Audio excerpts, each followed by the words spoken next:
സാറിൻ്റെ പടങ്ങളിലുള്ളത് ട്വിസ്റ്റ് മാത്രമല്ല, ഈ പ്ലോട്ട്സിനകത്ത് കുറേ സബ് പ്ലോട്ട്സ് കാണും. ഇപ്പം മെമ്മറീസിനകത്ത് ഒരു സബ് പ്ലോട്ട് ഉണ്ട്, അല്ലെങ്കിൽ ദൃശ്യത്തിനകത്തൊരു സബ് പ്ലോട്ട് ഉണ്ട്. ആ സബ് പ്ലോട്ടാണ് ഇതിൻ്റെ ഒരു മെയിൻ കോർ എന്ന് പറയുന്നത്. അപ്പം അതുപോലെ എന്തെങ്കിലുമൊക്കെ ഇൻട്രസ്റ്റിംഗ് ആയിട്ടുള്ള സാധനങ്ങൾ, എലിമെന്റ്സ്. പക്ഷെ ഇതിനകത്ത് മറ്റേ ആ മാലാകമാരൊക്കെ വന്ന ഇൻട്രസ്റ്റിംഗ് എലിമെന്റ്സ് ആയിരുന്നു. അല്ല, ചിലർക്ക് അത് ഉൾക്കൊള്ളാൻ പറ്റാത്തവരുണ്ട്. അതേപോലെ ഇത് പ്രശ്നം എന്താണെന്ന് വെച്ച് കഴിഞ്ഞാൽ, സിനിമ എന്ന് പറയുന്നത് it's all about imagination and perspectives. 10 പേര് സിനിമ കാണുമ്പോൾ 10 അഭിപ്രായമാണ്. അപ്പം ഞാൻ ഒരിക്കലും ചിലർ അപ്പോൾ ഒരു പയ്യൻ ഒരു ഇതിനെക്കുറിച്ച് ബാഡ് ഫിലിം, ഞാൻ ഒരിക്കലും ഒരു സിനിമയെക്കുറിച്ച് ബാഡ് ഫിലിം ഇങ്ങനെ വേറെ സിനിമയെക്കുറിച്ച് പറഞ്ഞു. അപ്പം ഞാൻ പറയരുത്, നിങ്ങൾക്ക് ഇഷ്ടപ്പെട്ടില്ല എന്നേ പറയാൻ പറ്റുള്ളൂ. കാരണം അത് ഇഷ്ടപ്പെടുന്ന ആൾക്കാരുണ്ടാകും. കാരണം ദൃശ്യം ഇഷ്ടപ്പെടാത്ത ആൾക്കാരുണ്ട്. അതെയോ? പിന്നെ എന്നോട് വിളിച്ചിട്ട് പറഞ്ഞത് ദൃശ്യം ഇഷ്ടപ്പെടാൻ മീൻസ് ഇങ്ങനെയാണ്, ദൃശ്യം കുഴപ്പമില്ല, നല്ല സിനിമ, പക്ഷേ എല്ലാവരും ഇത്ര പറഞ്ഞു എന്താ ഇത്, ഞങ്ങൾക്ക് മെമ്മറീസ് അതിനൊക്കെ കൂടുതൽ ഇഷ്ടപ്പെടും എന്നോട് പറഞ്ഞ ആൾക്കാരുണ്ട്. അതിനകത്ത് സ്ത്രീകളുണ്ട്. അപ്പം അത് ഓരോരുത്തരുടെ കാഴ്ചപ്പെടാം. അപ്പം ഞാൻ അവരുടെ ഒരു ടൈപ്പ് ഓഫ് സിനിമകൾ നോക്കുമ്പോൾ അവർക്ക് ഇത്രയും അങ്ങനത്തെ ഭയങ്കര സസ്പെൻസ് ത്രില്ലേഴ്സാണ് താല്പര്യം.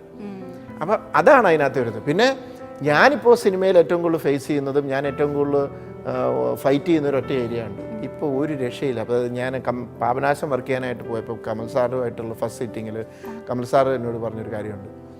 ഞാനിപ്പോൾ ഓർത്തു, ശരിക്കും ഒരു ലൈൻ ഓഫ് തിങ്കിങ് സെയിം ആണല്ലോ എന്നോർത്തു.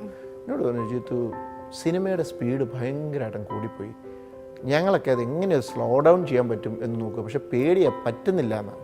അതായത് ഇപ്പോൾ ഒരു ഷൂട്ട്, പ്രത്യേകിച്ച് ഞങ്ങൾ ഫിലിം മേക്കേഴ്സിൻ്റെ ഇടയ്ക്കുള്ളതാണ്, ഒരു സീൻ ഇങ്ങനെ എഡിറ്റ് ചെയ്തുകൊണ്ടിരിക്കുമ്പോൾ ഷൂട്ട് ചെയ്യുമ്പോൾ ഒരു പർട്ടിക്കുലർ ഏരിയ എത്തുമ്പോഴത്തേക്കും ഒരു ഡയലോഗിൽ ഗ്യാപ്പ് വന്നു കഴിഞ്ഞാൽ ലാഗ് അത്രയും വേണ്ട, കട്ട് ചെയ്തു. ഞാനിപ്പോൾ ലാഗ് ടൈം വർക്ക് ചെയ്യുന്നത്. ദൃശ്യം ഫസ്റ്റ് ഹാഫ് കണ്ടു കഴിഞ്ഞപ്പോൾ പലരും ലാഗ് തോന്നി. പക്ഷെ ആ ലാഗ് എന്തിനായിരുന്നറിയോ?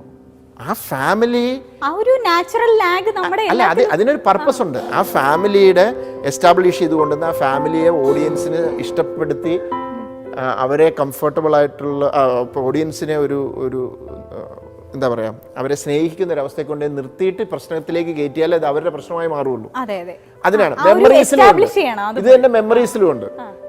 അപ്പം ദൃശ്യം ഇറങ്ങിക്കഴിഞ്ഞപ്പോൾ എന്ന് വെച്ച് കഴിഞ്ഞാൽ first half 1 hour 2 minutes, second half 1 hour 45 minutes, 1.25 മണിക്കൂർ സെക്കൻഡ് ഹാഫ്. അപ്പോൾ ഇത് ശരിക്കും സാധാരണ ഒരു ഫിലിം എൻ്റെ രീതി അനുസരിച്ചിട്ട് അൺബാലൻസ്ഡ് ആണ്. അപ്പോൾ അത് കുറേ പേർക്ക് പ്രശ്നം. അങ്ങനെ പല പല പ്രശ്നങ്ങളാണ് ഓരോരുത്തരും. ഞാൻ പറഞ്ഞത് ഇത് സിനിമയുടെ ഇൻ്റർവൽ പോയിന്റ് ഇതാണ്. ഇവിടെ വെച്ച് ഇൻ്റർവൽ ഇതിങ്ങനെ. സിനിമ കഴിഞ്ഞ് ഇറങ്ങിയപ്പം ആൾക്കാർ പറഞ്ഞു ഫസ്റ്റ് ഹാഫിൽ ഇച്ചിരി ലാഗ് ഉണ്ടായിരുന്നു, സെക്കൻഡ് ഹാഫ് പോയതേ അറിഞ്ഞില്ല. സത്യം പറഞ്ഞ സെക്കൻഡ് ഹാഫ് ആണ് കൂടുതൽ. പക്ഷെ ഈ ലാഗ് എന്തിനാണെന്ന് ചോദിച്ചു കഴിഞ്ഞാൽ, എന്നിട്ട് ഇത് തെലുങ്കിലും ഹിന്ദിയിലും പോയപ്പം അവർ ഈ ലാഗ് എന്നും പറഞ്ഞുകൊണ്ട് അവർ കുറച്ചു. അതായത് ഹിന്ദി കണ്ടാൽ അറിയാം, ഹിന്ദിയുടെ 30 minutes ഈ ക്രൈം നടക്കും. മലയാളത്തിൽ 1 മണിക്കൂർ ആകുമ്പോഴാണ് കൊലപാതകം നടക്കുന്നത്. ഹിന്ദിയിൽ 30 minutes ആകുമ്പോൾ ക്രൈം നടക്കും. അതുകൊണ്ടാണ് ഞാൻ ഹിന്ദി കണ്ടില്ല, ചിലർ പറഞ്ഞു ആ ഫാമിലി അറ്റാച്ച്മെന്റ് വർക്കൗട്ടായില്ല.